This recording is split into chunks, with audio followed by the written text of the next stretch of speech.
चुनाव प्रचार ने तेजी पकड़ ली है, चेहरे पर मुस्कान है, लाली है। कारण क्या है? कहीं ना बड़ा आशीर्वाद बताओ ना, जो आशीर्वाद मिल रहा है। चुनाव प्रचार तो आप जुट गए हैं, टिकट कौन सी है? जिस पे विधायक का आशीर्वाद होगा वो सीट निकालेगा, ये बात मैं लिख के दे सकता हूँ। आशीर्वाद मिल गया क्या? लीलाराम जी के गुण गाने लग गए? लीला ऐसे ऐसे भी हैं, ब्याज फलानी जगह खड़े हैं जी, टिकट नहीं मिली तो दूसरी जगह चले जाते हैं, फिर वहाँ से ठुड लग जाता है, फिर इधर आ जाते हैं। नाम ले दो ना गुप्ता जी, उनका तो देखो गुप्ता जी नाम ले दो।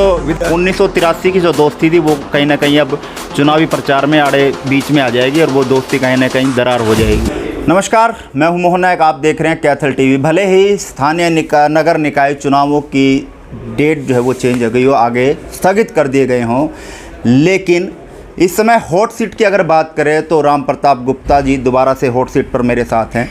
लेकिन उनका चुनावी जो प्रचार है और तेज हो चुका है, सरगर्मियां और तेज़ी से जो है वो प्रचार करने में उनके तमाम परिवार के सदस्य जुट चुके हैं।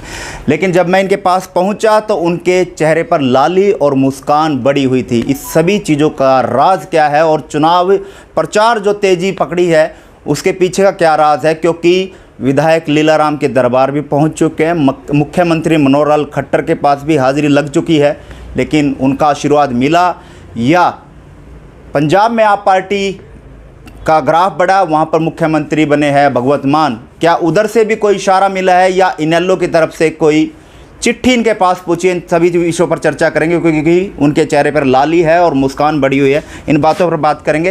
राम प्रताप गुप्ता जी हमारे साथ है। नमस्कार गुप्ता जी। स्वागत है मोहन नायक भाई, छोटे भाई। गुप्ता जी, चुनाव प्रचार ने तेजी पकड़ ली है, चेहरे पर मुस्कान है, लाली है। कारण क्या है? कहीं ना कहीं आशीर्वाद मिल गया है और गुप्ता जी कहीं ना कहीं अंदर खुश हैं। ये तो दादा खेड़ा की मेहर है, जो लाली है ये तो शुरू से जब से जन्म लिया तब से आज तक बरकरार है। और बढ़ गई है। ये आपकी रिफ्लेक्शन है जो मेरे छोटे भाई की चेहरे गुप्ता जी पीछे का राज बताओ, क्योंकि दरबार में पहुंच चुके हो। उसके बाद जब से चुनावी नतीजे आए 5 राज्यों के, उसमें पंजाब से भी ये भी सुनने में आया कि आप पार्टी की तरफ भी आप जा सकते हैं। वहीं पर इनेलो का भी ग्राफ जो है वो बढ़ रहा है, उसकी तरफ से भी कहीं ना कहीं आपको ऑफर जो है चिट्ठी पहुँची है। देखो मैं आपको बताऊं, जो ये नतीजे पंजाब के आए हैं, इसने एक बात साबित की है कि जो भी बड़े बड़े दिग्गज नेता थे, अपने आप को धुरंधर नेता वो कहते थे, वो सब साफ हो गए। बदलाव ये एक इशारा करता है बदलाव की ओर। बदलाव क्या होता है कि जो भी लोग, जितने पुराने लोग थे, जितने पुराने नेता अपने आप को कहते थे, उनको लोगों ने देखा भी है और बरता भी है, और उनके अच्छाई का और बुराई को जनता जानती थी। तो नए चेहरे को बदलाव आया है, नए चेहरे बने हैं, तो मैं तो इस बात में खुश हूँ कि मैं भी एक नया चेहरा हूँ, फ्रेश हूँ। मेरी कोई अच्छाई बुराई नहीं है, अच्छाई हो सकती है, बुराई नहीं है, क्योंकि जब धरातल पे जब आदमी काम करता है तभी उसको अच्छाई और बुराई का ज्ञान होता है। तो मैं तो मेरी सोच है, बहुत अच्छी सोच है, और मुझे जन समर्थन मेरा बढ़ता जा रहा है ग्राउंड लेवल। पीछे वाला आशीर्वाद बताओ ना, जो आशीर्वाद मिल रहा है। चुनाव प्रचार तो आप जुट गए हैं, टिकट कौन सी है? देखो मैं बताता हूँ आपको, पीछे वाला आशीर्वाद भी तभी मिलता है जब आपकी ग्राउंड लेवल पे रिपोर्ट ओके होगी। अगर आदमी अकेला पिछले आशीर्वाद को उठाए फिरे जाए, आज हमारे यहाँ की सीट की बात है, जहाँ तक मैं समझता हूँ, चाहे किसी भी उसकी बात है, गुटबंदी बनी हुई है, चाहे वो कांग्रेस है, चाहे वो बीजेपी है, चाहे वो आम आदमी पार्टी है, सब में गुटबंदी है। एक दूसरे की टांग खींचने को सभी पार्टियों में है भी। आज अगर हम कांग्रेस में देखें तो वहाँ भी 2 गुट बने हुए हैं, बीजेपी में देखें तो उसमें भी 2 गुट बने हुए हैं, आम आदमी में देखें तो उसमें भी 2 गुट बने हुए हैं।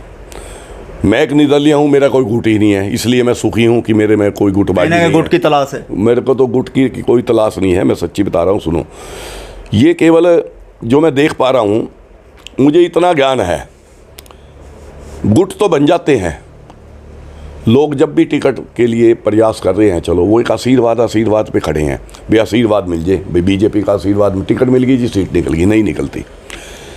जो प्रैक्टिकल में बात है, अगर बीजेपी की, जहाँ तक मैं बात बताता हूँ कि अगर बीजेपी की सीट निकलने की जहाँ तक बात है, जिस पे विधायक का आशीर्वाद होगा वो सीट निकालेगा, ये बात मैं लिख के दे सकता हूँ।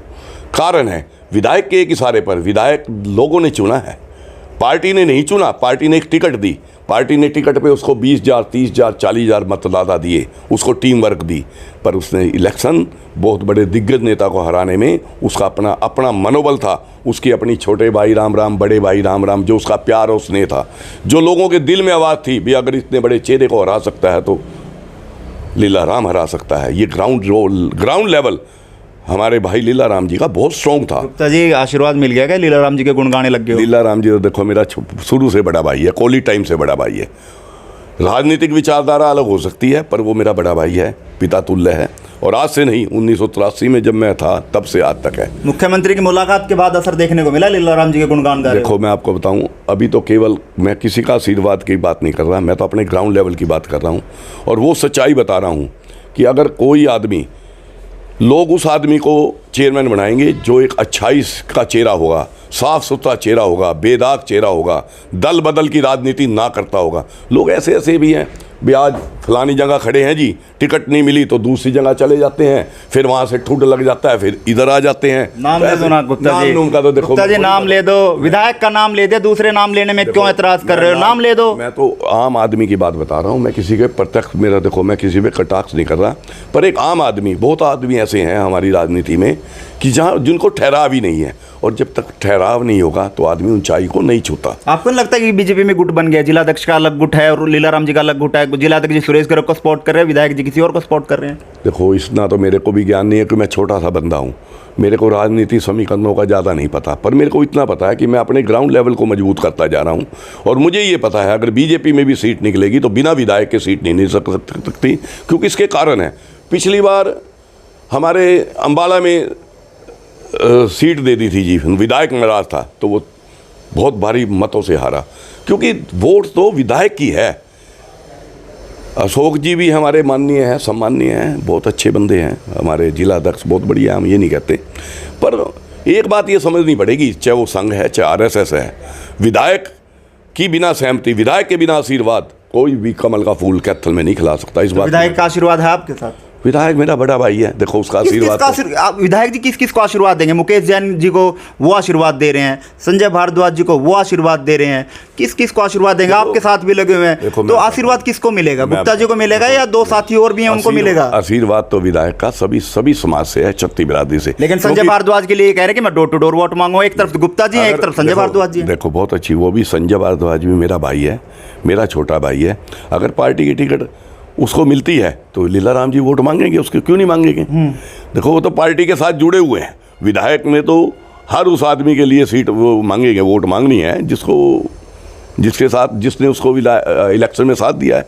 अब इलेक्शन में 1983 की जो दोस्ती थी वो कहीं ना कहीं अब चुनावी प्रचार में आड़े बीच में आ जाएगी और वो दोस्ती कहीं ना कहीं दरार हो जाएगी। नहीं, कोई दरार नहीं है। विधायक जी आपके खिलाफ वोट मांगेंगे? मैं कहता हूँ, सुनो देखो, मैं इतना तो नहीं मान सकता कि मेरे खिलाफ मांगेंगे, खिलाफ तो मैं नहीं मानता, बजाय अगर उनकी मजबूरी होगी तो चुप बैठ जाएंगे, और क्या है, खिलाफ तो नहीं, मैं नहीं मानता भी मेरा बड़ा भाई मेरे खिलाफ वोट मांगेगा। यानी संजय भारद्वाज को भी धोखा दे देंगे अगर वो उनके जब वादा गुप्ता जी वादा कर चुके हैं संजय भारद्वाज जी से, मांग लेंगे, फिर वो भी मेरा भाई है। गुप्ता जी को धोखा दे देंगे?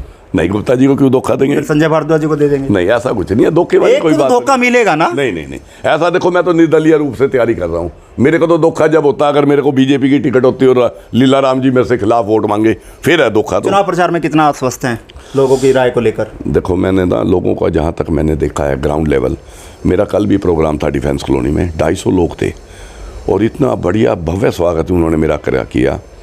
उनको केवल एक ही है, सभी को जहाँ तक मैं ग्राउंड रिपोर्ट में देख रहा हूँ, हर आदमी की अब एक ही सोच है कि राम प्रताप गुप्ता एक अच्छा आदमी है। मेरा इतिहास, मेरी सोच, देखो जितने भी अब तक चेहरे हैं सब कमर्शियल चेहरे हैं, अभी इतने पैसे लगेंगे हम ऐसे खाएंगे, क्योंकि आज तक जितने भी चेयरमैन बने हैं खाने पैसे खाओ और सो जाओ की राजनीति से बने हैं।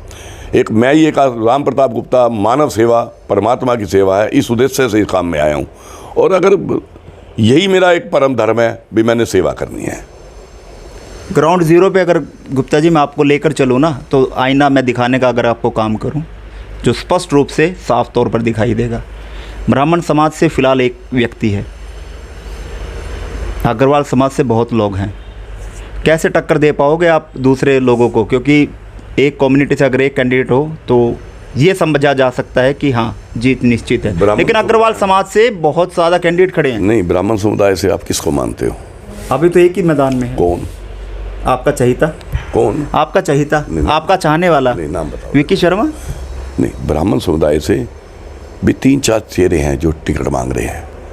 भारद्वाज जी भी टिकट के चाहवान हैं, विक्की शर्मा भी है, और भी एक दो लोग हैं जिन्होंने अभी नाम मेरे पे बात हुई आई है, 2-3 चेहरे और भी हैं। हर समाज से 3-3 4-4 चेहरे हैं जो टिकट की चाहवान है। वो मिलती है या नहीं मिलती है वो एक अलग बात है। और दूसरी बात बता दूं, हर समाज में विघटन है, फूट है। कोई भी, और नंबर 2, कोई भी नेता, कोई भी MLA, कोई भी चेयरमैन कल एक बिरादरी से बनता ही नहीं है।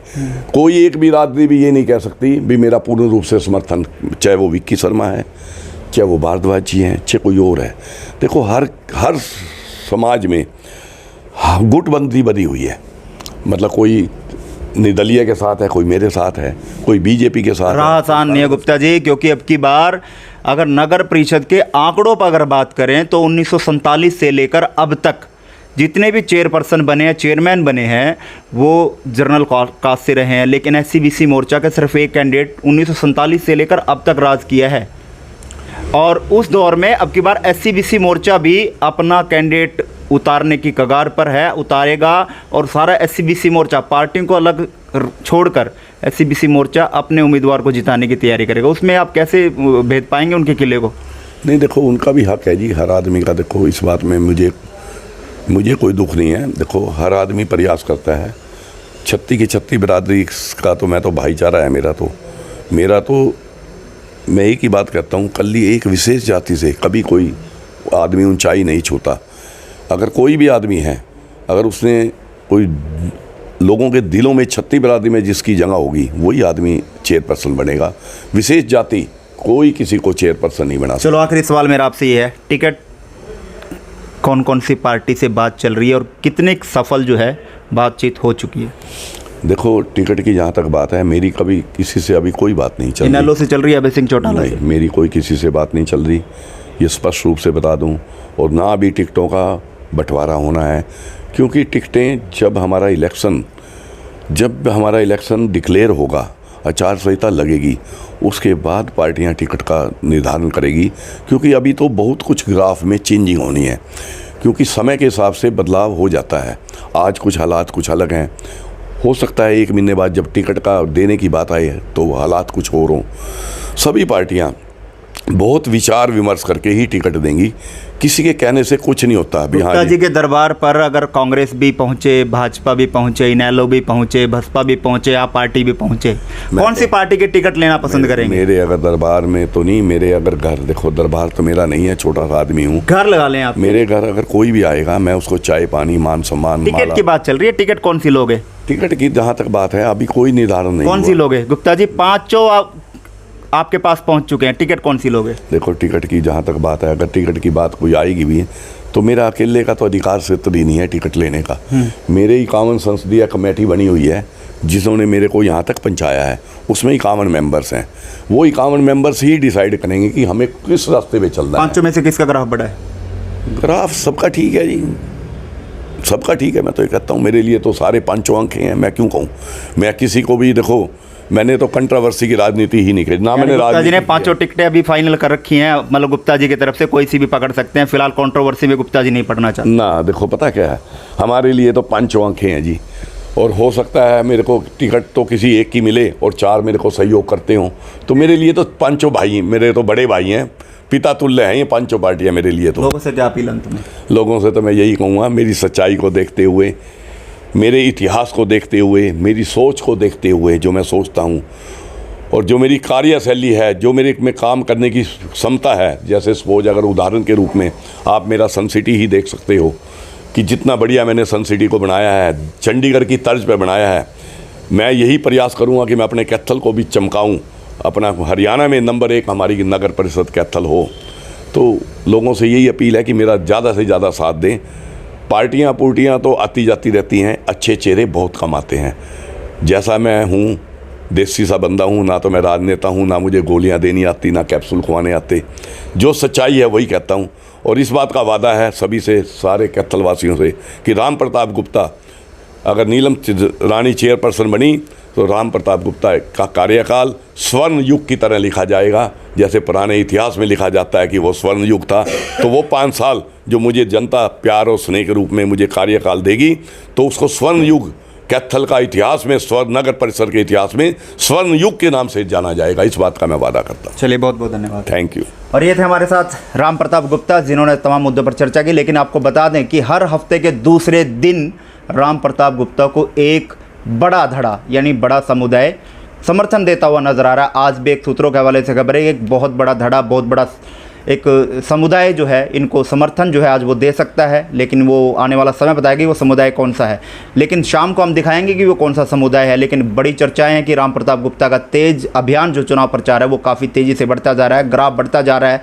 और अन्य जो पार्टियाँ हैं, वो भले इनेलो हो या अन्य पार्टियाँ हों, वो फिलहाल गुप्ता जी से तालमेल करती हुई नज़र आ रही हैं। अब लेकिन देखना ये होगा कि अब गुप्ता जी किसकी टिकट थामते हैं और किसका झंडा लेकर मैदान में उतरेंगे, ये आने वाला समय बताएगा। फिलहाल के लिए इतना ही। देखते रहे कैथल टीवी।